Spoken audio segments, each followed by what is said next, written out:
Yeah, I'm very glad that a 5-year-old could enjoy this film, but does it stand the test of time?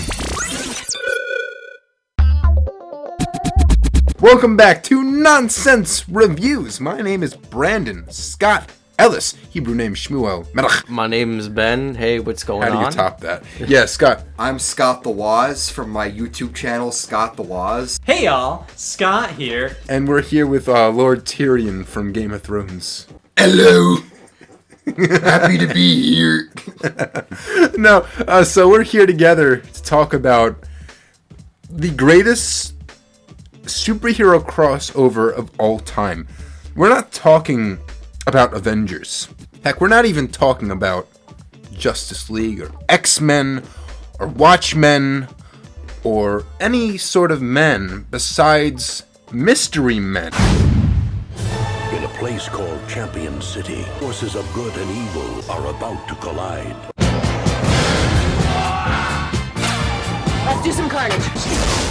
We're the other guys.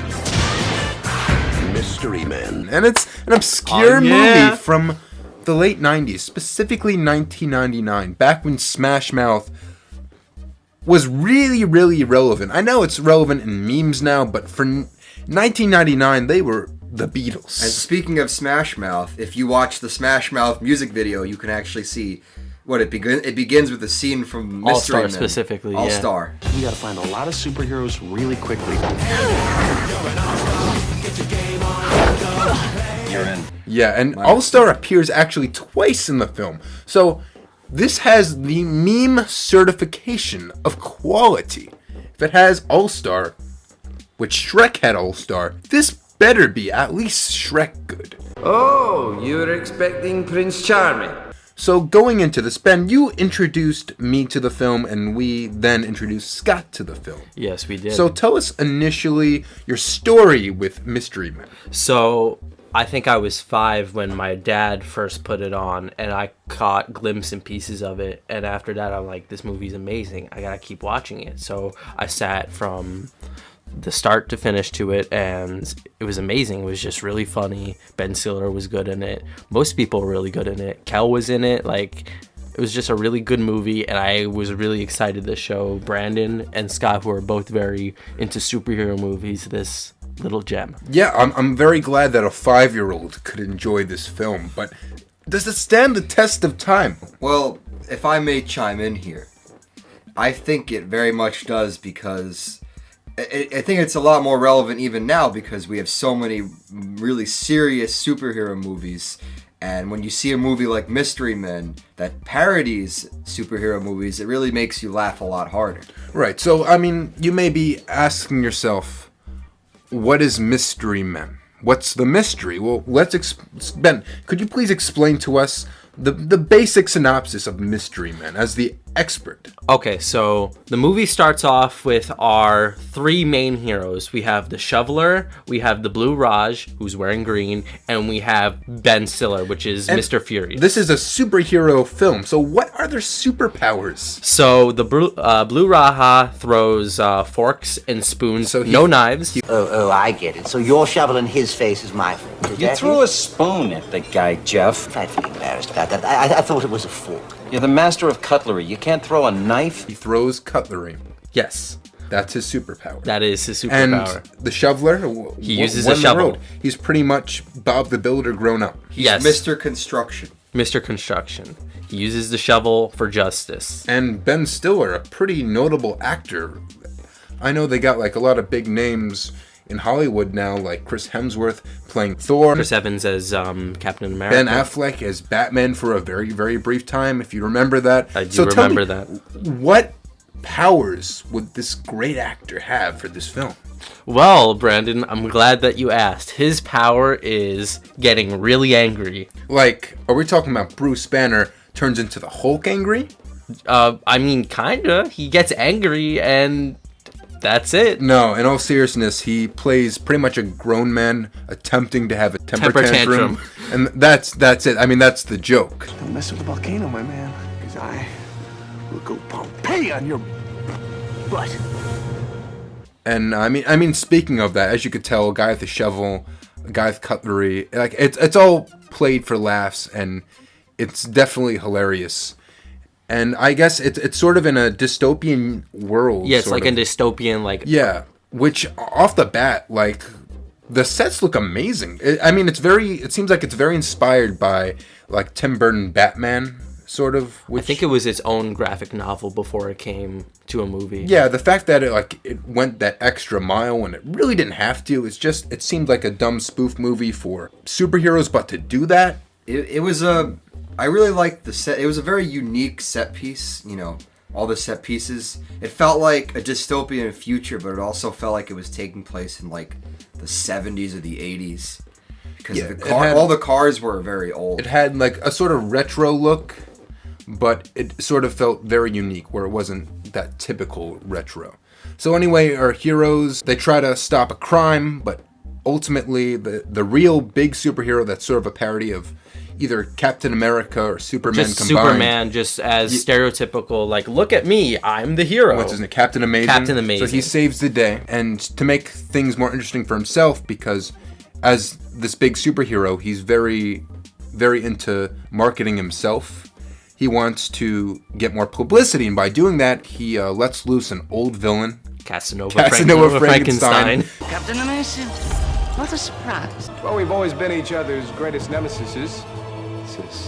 Nemesis. Which is greatest name for a villain. Yeah, he doesn't have to be amazing, but the fact that his name is that brings him up a few notches, like Joker levels. Also, there's just a lot of disco in the movie. Like, their main theme is disco. Yeah, so, we'll get to that in a sec. Casanova Frankenstein, I just love saying that name, kidnaps Captain Amazing.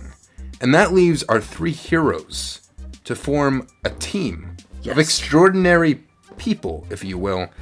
A super team to avenge Captain Amazing and save the day. And make a league of justice. They wanted to be taken seriously, so now they aim to recruit 3 new heroes to their team. So the first hero they get is Kel from Kenan and Kel. I forget the actor's name, but he can turn invisible if no one is looking. Only if nobody is looking. Nobody's looking. I'm invisible. Can you see me? Yes. So then he joins the team. We have Pee Wee Herman. You got the sphincter, the spleen. No, the spleen, played by Pee Wee Herman himself, and it's just flatulence. And like normally a fart joke, it doesn't land very well with me or probably anyone here, but they do it in a way where it's funny, and it really actually helps the plot. It does. That gypsy woman placed a curse upon my head. Because I'd smelt it, she decreed I would forevermore be he who does it! It's pretty deadly, honestly. He can fart from really... Silent but deadly, as he says. Your brother. Stop. He could say... The thing is, Pee Wee Herman, I'm just going to call him that, could say anything in the movie. And it's just so funny, because he has that voice. And he has pimples all over his face. Yeah, he's definitely a character. Yeah, definitely. And there was this one scene with him where he was getting raped by a skunk. He was getting his leg humped by a skunk. I have no idea why it's not X-rated after that, but it was very graphic. That skunk was making love to his leg. In the middle of the movie, they recruit the last hero. They throw a big like superhero bash at a pool in the music video of All Star. In the music video of All Star, and there's a bunch of superheroes trying out, and the very last one who tries out is this woman who has her dead father's skull, who was like a bowler superhero. And like Carmine. Yeah, and his skull is in her bowling ball, and that's her power. She throws the bowling ball around and it flies people around, yeah. And just like pretty much like if you know Guardians of the Galaxy and Yondu, he has this little arrow that if he whistles, it just kind of goes anywhere. It's sort of like that. Predates it actually. Yeah, actually. And she has a bowling ball. You're really good. What's up? I'm the spleen. I'm the bowler. How you doing? Very attractive. And like it's very absurd. This is very absurd. The whole movie is just wild and so stupid, and you shouldn't take it seriously. But you kinda do, because for one, the movie does have arcs for the characters. Each one gets an arc for the most part. They're all very charismatic and funny, but also the powers as ridiculous as they are, they're kind of cool. Like later on, like the shoveler has this big Captain America moment. Yeah, where and he's it's fighting everybody. He fights everyone with a shovel. I told Ben watching the film a second time, mind you. I said I could watch this guy with a shovel for a whole film series, just him fighting with a shovel. It was that entertaining. And when he gets his shovel knocked down, he pulls out a trowel to deflect the fight. That was amazing. It was so epic. Okay, I'm not gonna lie. This is epic. Like, it could have been so cringy. This film could have been awful. It could have been a whole flop. Yeah. It was very visually appealing, and the characters were they had a good chemistry. So, if they didn't have the good chemistry, like you said, it could have been a huge flop. I mean, that's the whole point. You're making this superhero team. And you could put any group of characters in any film, in any situation. If they don't work well together, if they don't bounce off of each other in any way, it's just not going to come out well. But they succeeded. Also, I want to say from like a cinematographer's point of view, the camera angles were really wacky. Like they were all like up in your face and like very 90s. You know what it felt like? It felt like a 90s cereal commercial. It did. It was like kind of like has that like fisheye. And all the lens. best. It's one of those good commercials. Yes. Like the honeycomb dude. One of my honeycombs. That guy. Those camera angles were That guy insane. kind of reminds me of Peter Dinklage. He's all over the place and he's small. Didn't we get teary in the beginning of this podcast? We did. I'm still here. Did you like the movie Lord Tyrion? No, they wouldn't cast me. They said I was too little. But look at me now. I'm an Infinity War and I'm freaking huge. And my wife's tall as hell.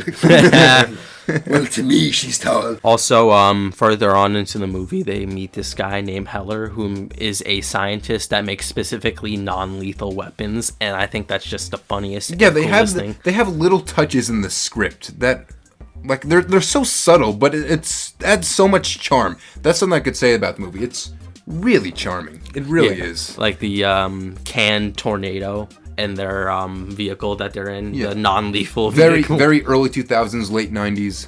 It really feels like that. And it is that. It embraces that. And in a world right now where every superhero movie or show leads to something, or at least you really want it to, this is just a simple movie about a bunch of goofy characters coming together to do a goofy thing. And it's just really awesome and the plot's refreshing. very straightforward to the point. The movie accomplished so much goof, and it didn't even have Goofy. Yeah. Didn't even need Goofy. It didn't even need Goofy. It was goofy by itself. It was an extremely goofy movie without being the extremely goofy movie. Well, that's a big feat. It is. It is. And I got a big feat. Big feet like Goofy's. And and the end of the movie, like the last like fighting scene when they're at Casanova Frankenstein's mansion, I feel like is the best scene in the entire movie. It actually gives you some goosebumps. It does. It's just like you're kind of on the edge of your seat, like you're fighting it when the shoveler is fighting all that those guys. was the best scene. And when the Invisible Boy has his very special moment. I mean, I won't spoil anything. I don't want to spoil it. You're gonna have to watch the movie. Everyone has a moment. Everyone has something. Which is good. Mr. Furious, when he's climbing that wall and the Blue Raja's throwing those forks, that was amazing. Yeah, again, that goes along with characters working well together. The script is much better than it needed to be. Mm-hmm. The sets are way much better than it needed to be. Respect for having disco in the music. Oh yeah, being so faithful to it. Yeah, Casanova Frankenstein has all these different groups of minions. He has like mafia people. He has a whole bunch of disco people, and their gimmick is just disco. The Yakuza. The frat boys. And he has frat boys. Because they're on probation, so they probably have nowhere else to be. Like, yo, can we bring the brewski, man? And he's like, yes. Bring the brewski. You can bring the brewski. So, yeah, honestly, I love this film. Ben, thank you so much for watching this. It's the right amount of nonsense, so therefore, I have to give it the nonsense seal of approval. Scott, what do you think? Brandon, I've never seen a movie, well, I'll say it like this. We have never reviewed a movie with such nonsense. I think it goes beyond nonsense seal of approval. It gets nonsense platinum medal. Whatever that means. So it's a yes from all three of us. Of course. So that means you have no choice. You have to see it. You have to check it out. But before you do, you can check us out on Spotify, Anchor, iHeartRadio. Did I say Spotify? I said Yeah, Spotify. you said Spotify. I'm going to say it again because Spotify's great. And we're on Facebook, Twitter. We have a website, nonsensenewsnation.com. Check us out, and we will see you in the next review. This has been Brandon Ellis. This has been Ben. This has been Scott Bawaz. And we're signing out.